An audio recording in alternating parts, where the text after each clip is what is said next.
Le 25e congrès d'Outre-mer qui s'ouvre est l'occasion de démontrer notre unité.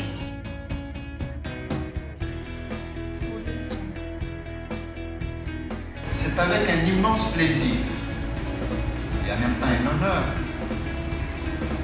de vous accueillir jusqu'au 20 octobre 2016 au sein de notre département. Aujourd'hui, on a parlé d'impact et on se trouve en Outre-mer. Pourquoi ne parlons pas d'outils de travail? Il faut demander un plan Marshall, sinon on sera toujours derrière. 50 ans après, on sera toujours là. Je suis sûr qu'à l'issue de ce déroulé, nous aurons beaucoup à retenir et développer nos territoires. Je souhaite saluer l'initiative des organisateurs de ce congrès, en particulier d'avoir mis le tourisme au cœur des échanges. En termes de chiffres du tourisme, on voit très clairement entre Mayotte et la Réunion une importante disparité en termes de chiffres, avec seulement 50 700 touristes. C'est des chiffres de 2015. À la Réunion, on est à 426 400 touristes. Il faut que vous arriviez à être le dernier département français. Ça, c'est un atout. Il faut communiquer sur ce sujet-là. Venez visiter le dernier département français. On parle quoi à Mayotte? Le maoré, le chimaoré, on parle le chibouchi, on parle le français. C'est aussi une richesse.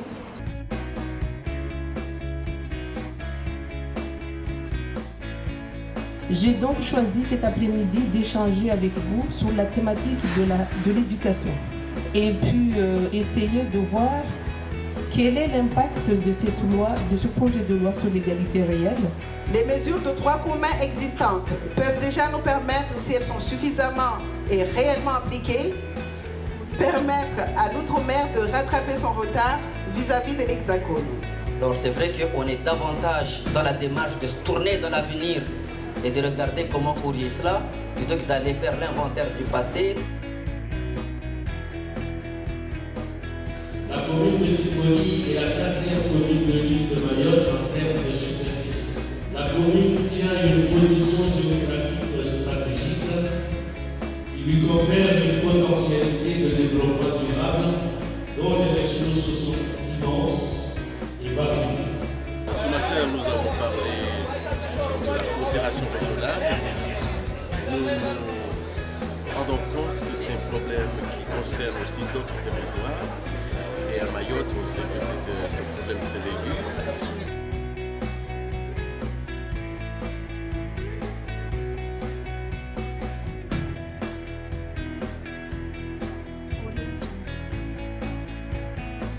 Je suis présidente et fondatrice d'une association qui s'appelle Zonzon 93. Zonzon 93, c'est une association que j'ai créée en 2008.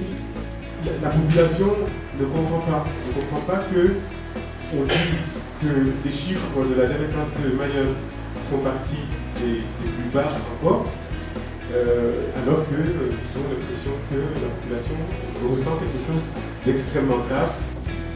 Nous avons des établissements scolaires qui sont incapables d'absorber cette venue massive. Nous avions 3 médecins privés. Aujourd'hui, nous n'en avons qu'un seul. Ils sont tous partis. Ils sont partis à la Réunion parce que leurs familles ne sont pas en sécurité. Donc, pour pouvoir consulter un médecin, on galère. Les collègues le reconnaissent qu'il faut un vrai plan Marshall au niveau du territoire maoré en matière de sécurité, notamment le contrôle des frontières sur l'ensemble des territoires, mais particulièrement Mayotte, mais aussi sur les équipements, notamment la construction des écoles, des hôpitaux, des infrastructures. Donc je dirais que c'est déjà un grand point, le soutien des Outre-mer en faveur de Mayotte.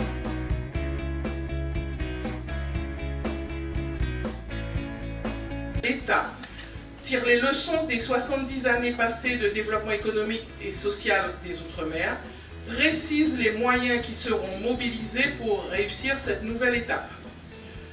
Demande instamment la prise en compte de la proximité, en particulier la consultation des communes dans les processus d'élaboration de ces nouveaux plans de convergence, ainsi que la prise en compte de la situation particulière de chacun de nos territoires. Ils expriment leur sensibilité aux nombreux défis que ce 101e département de France doit relever. Faisant le constat des retards considérables dans la satisfaction des besoins fondamentaux de la population de Mayotte, ils appellent à une mobilisation de l'État à la hauteur des enjeux. Un plan Marshall notamment sur l'éducation, la santé, le logement et les infrastructures de base indispensables.